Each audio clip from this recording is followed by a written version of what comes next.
Hey everyone, signing up for yourself chapter is the first chapter of Invitation 1 English book.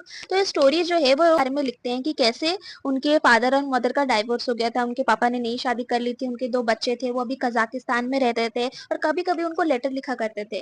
और शायद उनकी custody उनकी mummy के पास थी, पर उनकी मम्मी जो थी वो पहले जियोलॉजिस्ट थी और उन्होंने अपना प्रोफेशन चेंज कर दिया और अभी वो सिंगर सिंगर बन गई थी। कॉन्सर्ट में गाती वाती रहती थी, जिसकी वजह से उनकी मम्मी उनके ऊपर ध्यान नहीं दे पाती थी। एंड उनका जो एजुकेशन था वो स्ट्रिक्ट में आ गया था। इसका मतलब ये है कि उनको कोई गाइड करने वाला नहीं था, उनको पढ़ाने वाला कोई नहीं था, गाइड करने वाला कोई नहीं था, उनको परवरिश करने वाला उनका कोई नहीं था, जिसकी वजह से उनको गली से स्ट्रिक्ट से बहुत गंदी आदतें लग गई थी। उनका पढ़ाई जो था वो बहुत ज्यादा अफेक्ट हो गया था। उनको गाली देना, स्मोकिंग करना और झगड़े के लिए हमेशा रेडी हो जाना, ये उनका एक आदत बन गया था। और इसी सारी गलत आदतों के बीच में उनको एक अच्छी आदत भी लगी थी, वो है हमेशा अपने डर का सामना करना। कभी भी किसी से भी या किसी चीज से या किसी इंसान से नहीं डरना और हमेशा अपने डर का सामना करना। ये चीज उनको वहीं से ही मिली थी। तो वो अपने स्टोरी के बारे में बताते हैं। यूनिट 3 में वो बताते हैं कि कैसे एक गली का गुंडा, 16 साल का गली का गुंडा जिसका नाम था रेड, सब उसको रेड करके बुलाते थे, उससे सब डरते थे और ये भी ऑथर भी जो है वो भी उससे डरते थे। तो रेड जो था वो अपनी उम्र से बहुत बड़ा दिखता था, वो बहुत मस्कुलर था। वो उसके हाथ में हमेशा एक नकल डस्टर, एक मेटल का नकल डस्टर आता था जो हमेशा वो अपने पॉकेट में रखता था और उसको वो डराने के लिए, मारने के लिए या डिफेंस के लिए यूज करता था।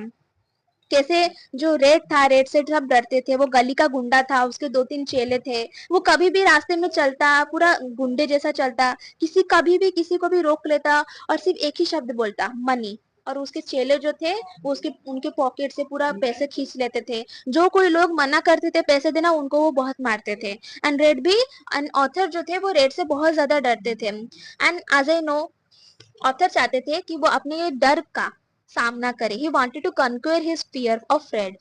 रेड से उनको जो डर लगता है उसका सामना करना चाहते थे, इसीलिए उन्होंने रेड के ऊपर एक पोयम लिखा था।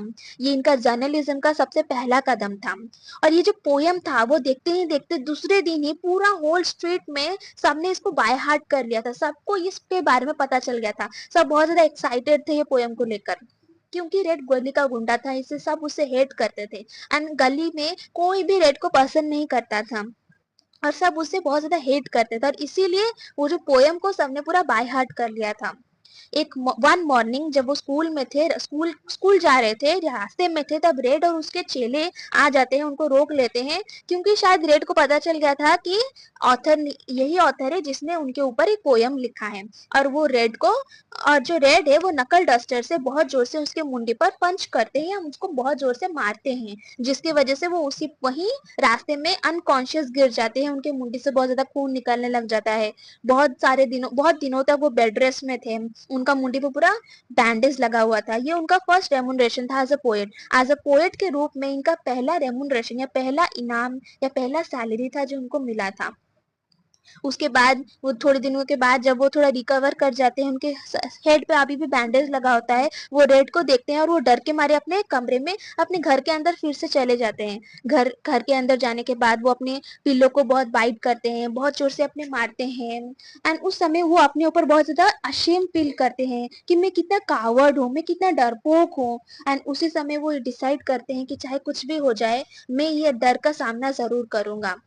उसके बाद से जो हमारे ऑथर थे वो डिसाइड करते हैं कि मैं ट्रेनिंग लूंगा, मैं रेड से और भी ज्यादा पावरफुल बनूंगा, I will become stronger than red, और मैं रेड को डिफीट करूंगा। उसके बाद वो ट्रेनिंग करने के लिए आई थिंक जिम में चले जाते हैं, जिम टाइप का कुछ चले जाते हैं, वेट लिफ्टिंग टाइप का कुछ करते हैं। हर सेशन के बाद वो अपने अपने मसल को और भी ज्यादा स्ट्रॉन्गर एंड बिगर महसूस करते थे। बट आप अगर आज जा रहे हो एक्सरसाइज करने के लिए, जिम में जा रहे हो, तो एक ही दिन में आप बहुत ज्यादा स्ट्रांग नहीं बन जाओगे। तो ये जो प्रोसेस हो रहा था वो स्लोली था। उसी समय उनको याद आता है कि उन्होंने एक बुक के बारे में पढ़ा था, जिजुत्सु, एक जापानीज मेथड ऑफ रेसलिंग है। इस मेथड में क्या है, अगर आप बहुत ज्यादा वीक हो और आपका जो ओपोनेंट है वो बहुत ज्यादा स्ट्रांग है, तो कैसे एक वीक अपने स्ट्रांग ओपोनेंट को हरा सकता है, उसका एक टेक्निक लिखा हुआ था। एंड उन्होंने अपने दो अदर बॉयज, दो और दोस्त के साथ वो अपने घर में रुके और उन्होंने 3 वीक्स तक जिजुत्सु का प्रैक्टिस किया। उसके बाद वो घर के बाहर निकले। रेड उस समय अपने चेलों के साथ ताश पत्ते खेल रहा था।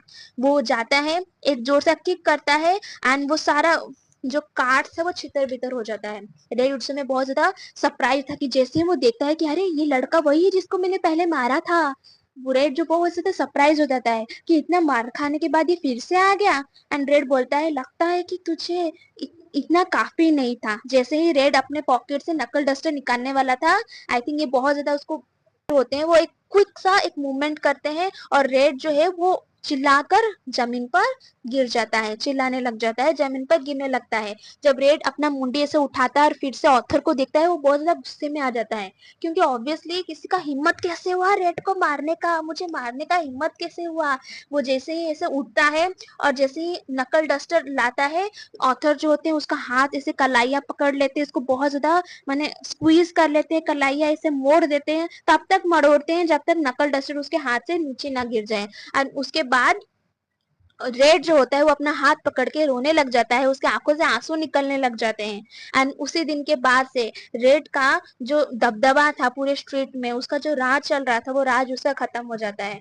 एंड इस इंसिडेंट के बाद से ऑथर को ये रियलाइज होता है कि अगर आपको आपके स्ट्रॉन्ग ओपोनेंट को, अगर आपको किसी चीज से उभरना है, अपने डर का सामना करना है, तो आपको बस एक रास्ता चाहिए उस चीज से निकलने का। You just need to know the way to beat them.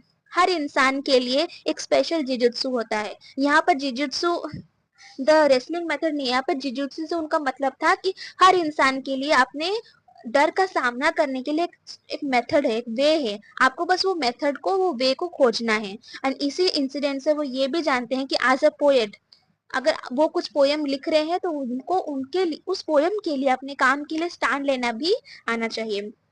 इसी के साथ से ये स्टोरी खत्म हो जाता है। ये स्टोरी हमको ये सिखाता है कि अपने लिए खड़े होना, अपने डर का सामना करना सिखाता है कि आप जब अब तब तक स्ट्रांग नहीं बन सकते हो मेंटली फिजिकली, जब तक आप ओवरकम नहीं करते हो अपने फियर को। So that's it for today. I hope कुछ कंट्रीब्यूट किया होगा आपके स्टडीज के लिए। And please just ignore my mistake. अगर मैंने कहीं मिस्टेक किया हो, कोई प्रोनाउंसिएशन गलत किया हो, तो please ignore it. Hope for a better day.